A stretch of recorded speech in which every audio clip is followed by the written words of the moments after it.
Hello there. Thank you so much for joining us. This is News Channel Nebraska.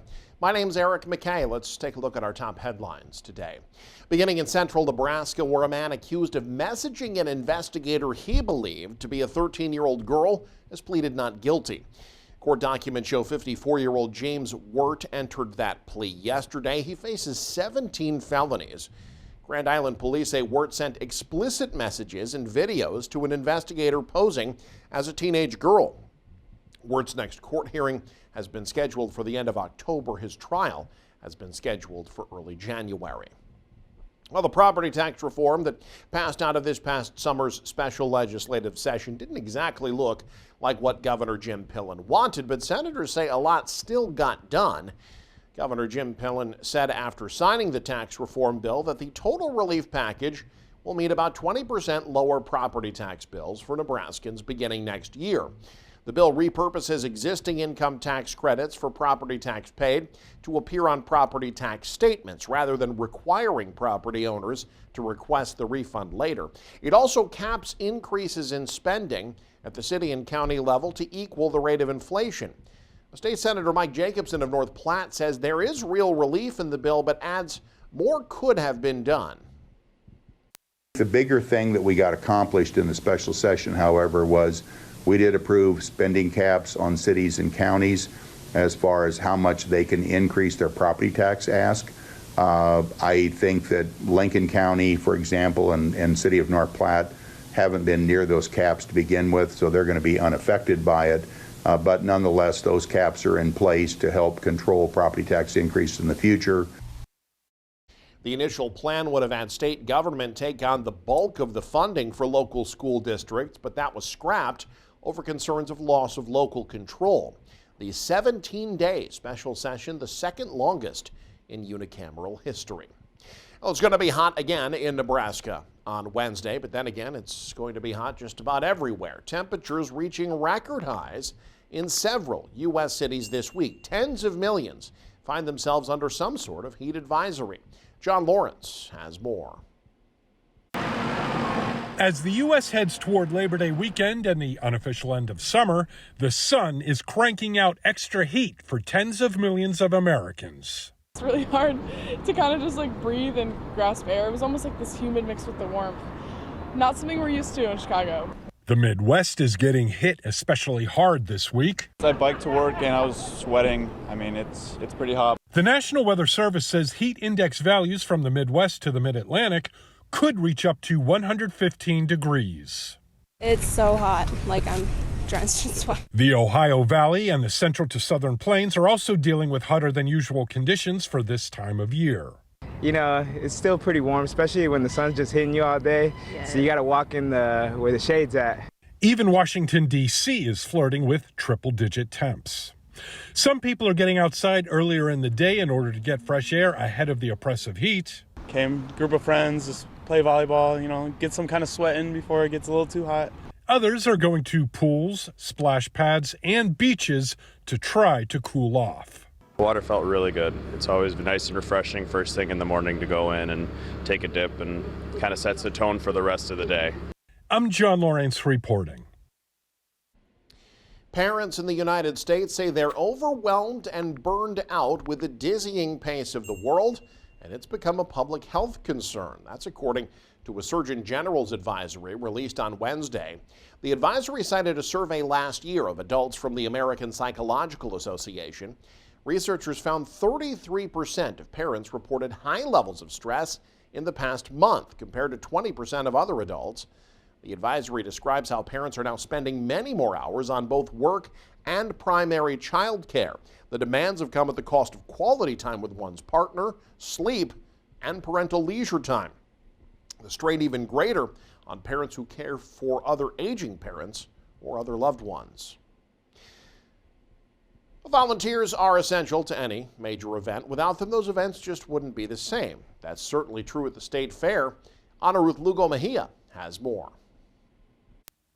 If you visit the Nebraska State Fair, you're likely to see lots of yellow shirts. The Nebraska State Fair is successful because of volunteers. They call them the Yellow Shirt Crew, and they are volunteers. From hand stampers to courtesy car drivers to people assisting with the buses to greeters, volunteer coordinator Haley Rush says there are 75 different positions for volunteers. On Tuesday, Harry Brown is getting people as they come in. My wife and I both do it because we enjoy it. I really enjoy this job here where I meet all the people coming in. When I get through here, I'm going to go drive a cart around and I'll probably meet a few people there too. Brown says it's the people that have drawn him to volunteer for the past 10 years. Jeff Cook and Paul Polanski are at the information kiosk. Cook has been volunteering since he retired 4 years ago, and Polanski has been doing it for 5 years. I live in the community, and I just want to help do what I can to help support it. I come almost every day anyway, so help out. We enjoy the state fair, and so I think it's important to volunteer, help out a little bit. Are you friends? Do you know? No, we didn't know each other till this morning. Yep. Oh, really? Yep. Right. Oh, I thought you were friends like. Oh, we are now. No, it just happened. We are, yeah. Now we know each other. Meeting all the people, we've met several people that their first visit to the fair is today. And to help them and get them where they want to go, it's just real rewarding. I guess, yeah, we're just handing out maps in the book, and people get kind of orientated to where everything is and the easiest way to get to places. Most of them have to use the restroom, though. There are 3 shifts, and each is 4 hours. This year alone, more than 700 volunteers will staff the state fair.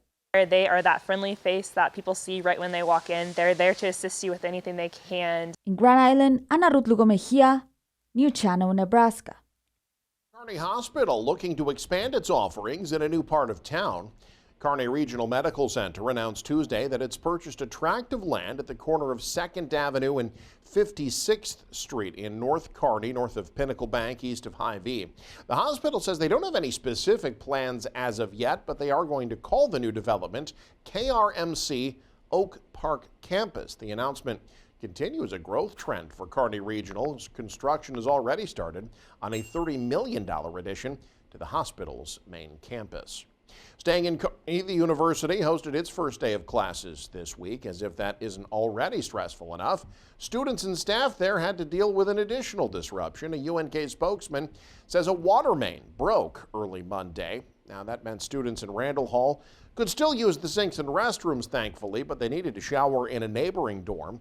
The break entirely disrupted the water service in the student affairs and library buildings. Crews completed the repairs on Tuesday, flushed the lines, and had service fully restored by late afternoon. Southeast Community College has received a $250,000 gift that they're granting to naming rights on the 2nd floor of the Lincoln Campus Health Sciences Center. The gift from Lincoln psychiatrist Dr. Lori Anderson being made in the name of her late mother, Flo Anderson, a former student of the college. Foundation Executive Director Michelle Burkle says the gift also includes $20,000 worth of scholarship support. Her mom was 67 when she came here and took the practical nursing program at Southeast Community College. She then proceeded to come back when she was 94, and she took tap dancing classes here.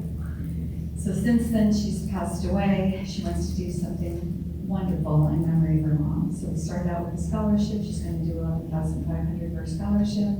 She then wanted to help. She wanted to honor her because she went and took the practical nursing program, and then she also had an interest in physical therapy. College officials say they plan to place a plaque and photos of Flo Anderson on the 2nd floor of the new Health Sciences Center, which is located next to Southeast's Student Welcome Center on the East O Street campus. A Nebraska congressman being recognized nationally for supporting local businesses. Brandon Axeman has more from Lincoln. Nebraska District 1 Representative Mike Flood was given the U.S. Chamber of Commerce's Advocate for American Business Award in Lincoln on Tuesday morning. Representative Flood exemplifies what this award means: to honor strong leadership and bipartisanship, as well as building strong working relationships at the U.S. Chamber with the local chamber and state chambers across Nebraska. Flood said he's been a business owner since he was 24 years old and that receiving the award was an honor. It means a lot. It's a recognition that I try hard in Washington to watch out for policies that will hurt American businesses and American workers. The congressman said he will continue touring District 1 for the remainder of the week to hear from more constituents. I'm Brandon Axelmit in Lincoln reporting, News Channel Nebraska.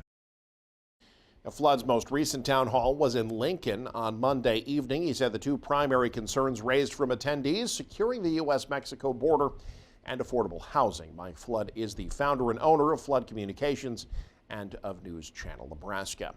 And finally, with downtown Norfolk continuing to add various activities, escape rooms are now capturing the minds of those up for the challenge. Andrew Pfeiffer has more. Opening in October of 2022, Encrypt escape rooms have been spinning heads with their mind-boggling puzzles and family-friendly challenges. 100% success rate so far. Everybody gets out eventually. Eventually.